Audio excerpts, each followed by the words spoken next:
Hello, everybody, and today I would like to welcome and introduce you to Mrs. Janet Culpitt. Hi, Janet. Hi, Sharon. Thanks for having me. No problems at all. To introduce you to Janet, this lady has been in business for over 30 years, and she is known as the rainmaker of her business. Now, if you don't know what rainmaker is, don't worry, because we'll talk a little bit about that and what that means in a moment.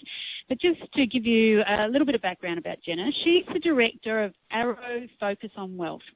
Now, what she does with her husband is help business owners to grow wealth and help them to protect their family for the future.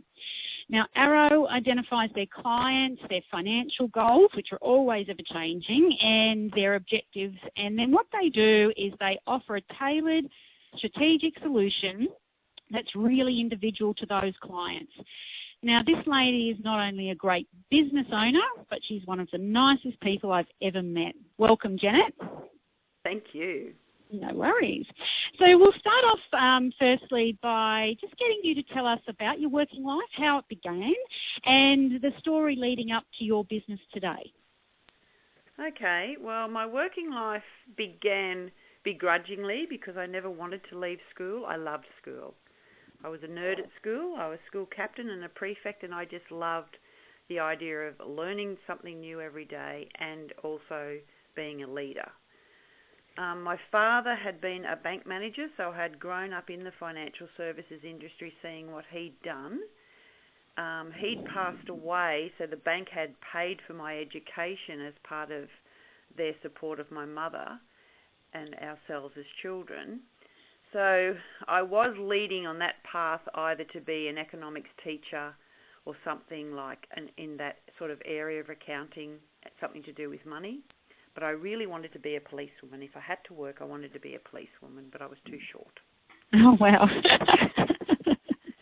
So I decided I would go to university because that way I could still study. I was lucky enough to be accepted to various universities and accepted at Sydney Uni.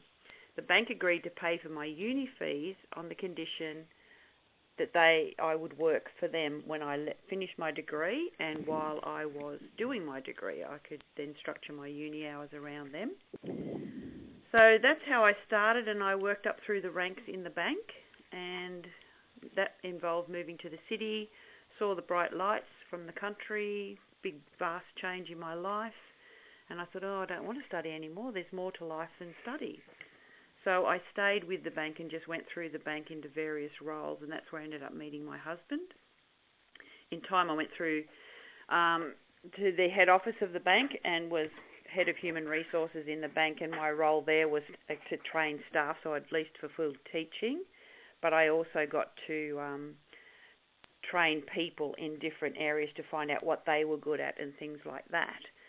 And that I really liked, but then I went back into the branch network because I liked dealing with people. Being in head office, it was a bit not as many customers as I would have liked, so I got back into the branch setup of the bank, but then I got held up a few times, so I didn't like that. I thought, no, this isn't what I don't like guns pointed at me. No, I don't think anyone would. No, so then I decided I'd change my career within the bank, and the bank had then become very involved in financial planning and insurance, so I changed my role in the bank to that, and that's how Steve and I got connected because he was already in that role. So we had a good synergy there, and we could learn and work off each other because we were both in that area together of the bank. I then got poached by a finance broker to come and head up their administration team because even as a financial planner in Westpac, I was having an interview with a client in the manager's office one day at the branch, and I got held up because they thought I was the branch manager. So I thought, no, I'm just a magnet for guns in the branch network. So I left the bank altogether, went to the finance broker, back to my expertise of managing a team of administration people that were processing loans, etc. And I started referring the people that we were doing loans for to Steve for investment and insurance advice to protect their borrowings, and if they were buying investment properties so they could structure the ownership and that properly. We then found Steve was limited to bank products, so we decided why not do this ourselves and make ourselves a true broker and have all the availability of all the different providers and insurance companies, which is what we did back in 1999. I still worked at the finance broker, but managed the staff that Steve had in Arrow. To the extent that I can't be in two places at once, I then gave that up, and that's how our business formed. Oh, wow. And a relationship and a husband to boot. I know. All into one. So tell us a little bit about your role in Arrow, Focus on Wealth. So, we talked a little bit about the Rainmaker, and so can you fill us in on what your day-to-day role is, besides being the owner and director as well? Well, our business has always been referral business.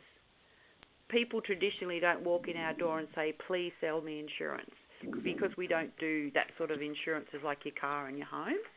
So we've always needed to have referrals. So I've always been interested in that, and a core part of training in the bank was if you served a client for one transaction, you would always refer them to someone else in the bank because it had various services. Similar to McDonald's. Will you have chips with that? So we have 4 children between us and an aged mother, and they were all in the house, and that's, again, forming your own business gave me that lifestyle that I could have. I had time for them, and hours I could work that suited around that. But then I also needed to get out and meet other people, because it was just like when I was in the bank, I was missing the face-to-face with varied people. So I go out and network and meet other business people, tell them about my business, and get referrals into our business, either from them or from their connections. And that's how the term Rainmaker was formed. I was having the business was out there doing its little dance, so to speak, song and dance about the business. Yes. And then the rainfall started to fall, which was people coming in the door, which in the end would then bring money through our door. Yeah, wonderful. And some people underestimate that networking. We'll talk a little bit more about that shortly. But, what would you say was crucial to your success journey today? Having a right life and work balance was crucial for me.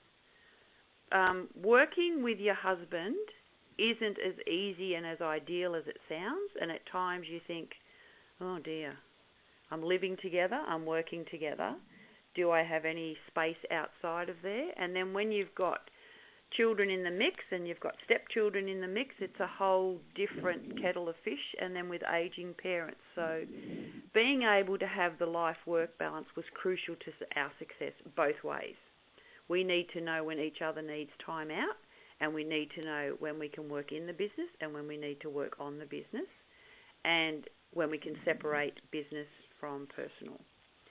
So I guess my crucial aspect to success is having a good balance in that and still being able to do what I'm passionate about. Yes, and I think, discussing, with our listeners about, working with your partner or your husband, it's not always easy sailing, because you do feel that you work and live with the same people, which you do, but it has lots of rewards, and giving you that life and work balance is a major reward for, doing that together. That's exactly right. Yeah. Exactly right. So what gives you the most pleasure outside of work then? Well, family, children and grandchildren. Again, it comes back to lifestyle. I like to relax when I want to relax, and I like to be busy when I want to be busy.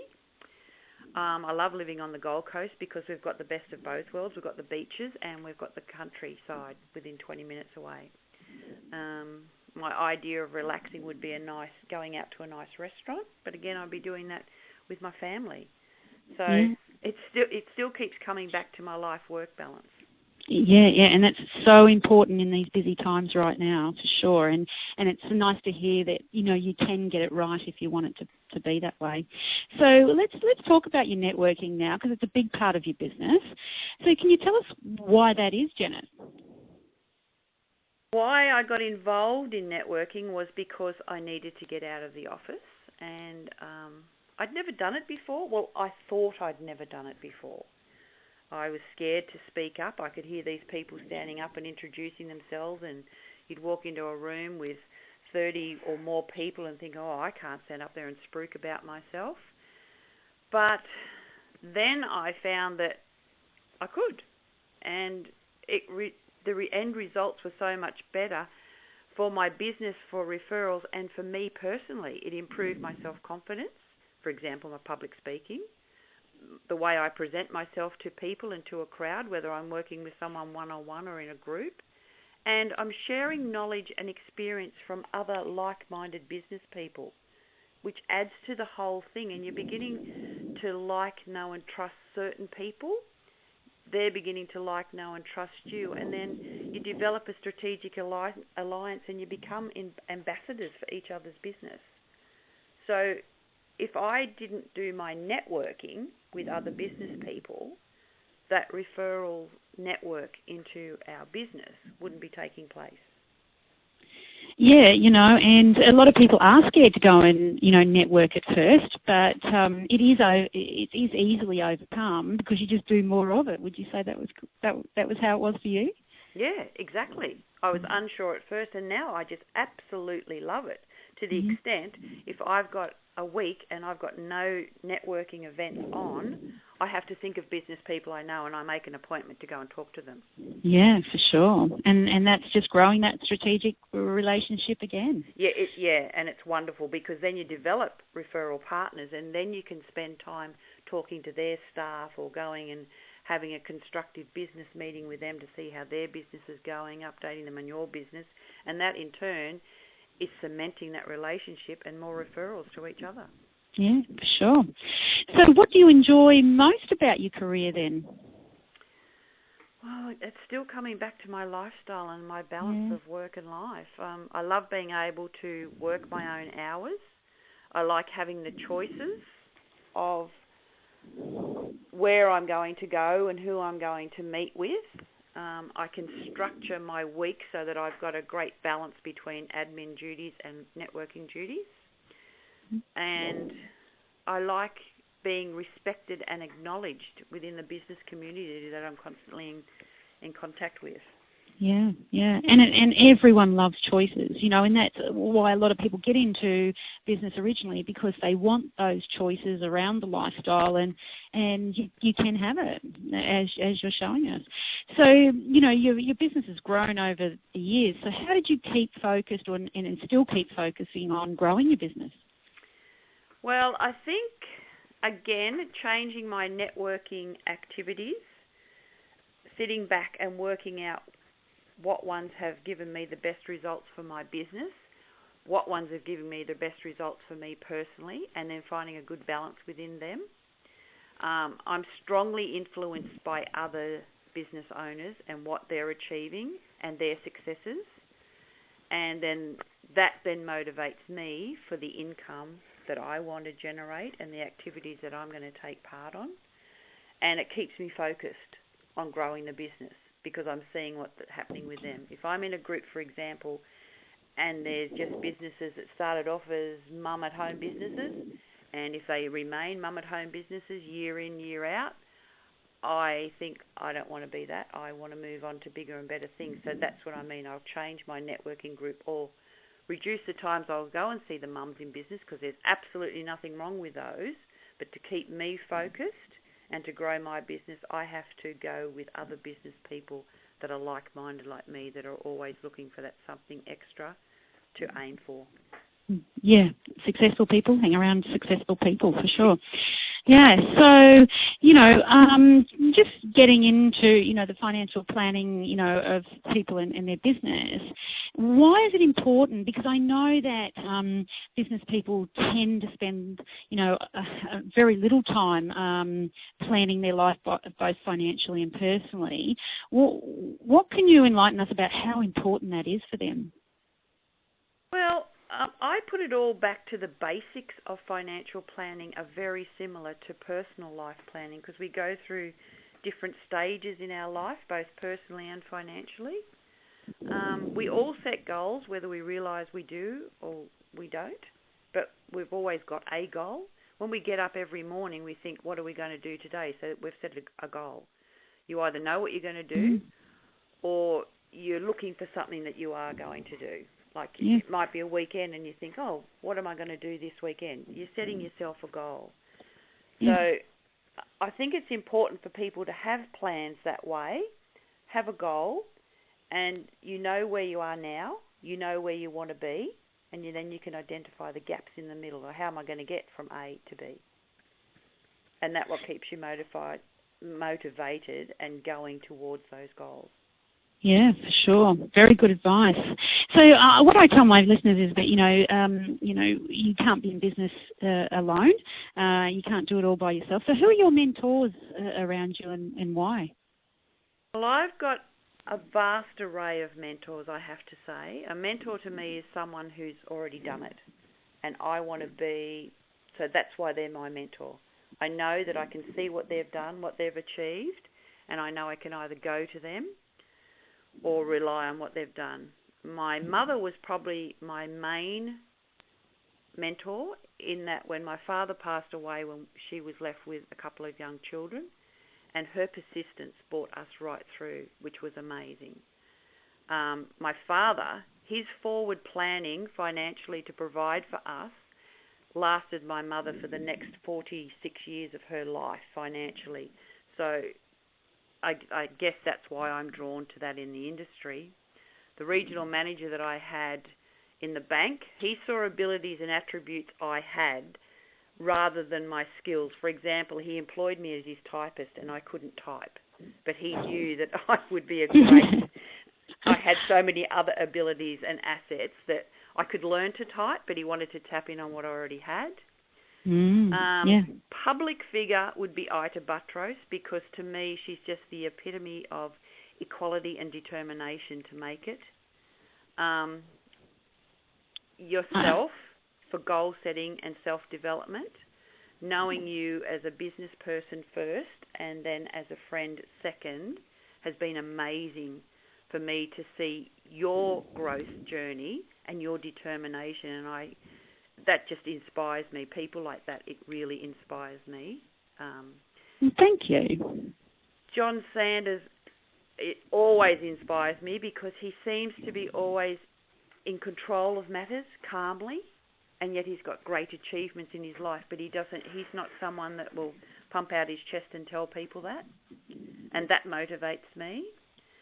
I've got a fitness Zumba teacher and her husband who they motivate me because they're keen to succeed, they're very passionate about what they do, and they support each other. And I guess I can relate to them because I'm in a husband and wife business. So, yeah, I've got a different lot of mentors, but they're each as important to me in their different ways. Yeah, and I think it's important to have different mentors for different areas of your life and business. So what motivates you, Janet? Like what keeps you going all of this time? Well, obviously it would be money, because then I have the lifestyle I want. Success really motivates me. But probably more importantly would be recognition and acknowledgement for what I do. And that's probably a bit one-sided my way, because I have the perception that because Steve is the advisor in our practice, the people mistake me for just being the lady in the background that answers the phones and does the payroll. So when I'm actually recognised and acknowledged for contributing to our business growth, and when Steve says to me, our business wouldn't be here if it wasn't for you, we both know that we've both got a vital role in the business, because I know that our business wouldn't be here if it wasn't for him either. So yes. I guess recognition and acknowledgement, which leads to our success, and then the bottom line is my money. Yes, yeah, for sure. So what do you hope to inspire in others? Don't just settle for what you've got. Unless you're 150% happy and you aren't going without anything at all. So always be able to see that there's what's available and be able to choose. So it's coming back to my choices of lifestyle and work balance. Yeah, for sure. Yeah, and I'd like others to realise that, and it's what I've instilled in my children and everything. Don't just take things at face value. Make sure what you see is what you want, and if it's not, set a goal to change so you're getting it there. Yeah, good advice. Very good advice. So what's your vision for the future, Janet? That's probably a hard one. In an ideal world, I would like to only work in Arrow 1, maybe 2 days a week. Yeah. I want to be involved in it full time, but maybe that might be networking events for a couple of days a week. We're just beginning to have grandchildren, so I really want to spend time with them. I don't want to travel. I want to get a caravan. I want to do road trips and catch up with our clients. And I want succession plan that gives us income from the business, but ideally we only attend a board meetings. That would be the long thing. Mm-hmm. I want to develop our business as a legacy to leave to our family as a whole. So that's something very big to strive for, and so leading into that, as our last question today is, how do you want to be remembered? That's not such an easy question either. We've suffered a fair bit of personal loss this year with family members and close friends, and what I have found is when somebody dies, all of a sudden they're put up onto a pedestal and they're turned into like this amazing person that was like a saint. I want to be remembered for who I am, warts and all. Yeah. I'd like basically to have people to remember me with a sense of achievement that I made, whether it was being a good mum or a good wife or a good grandmother or a good friend.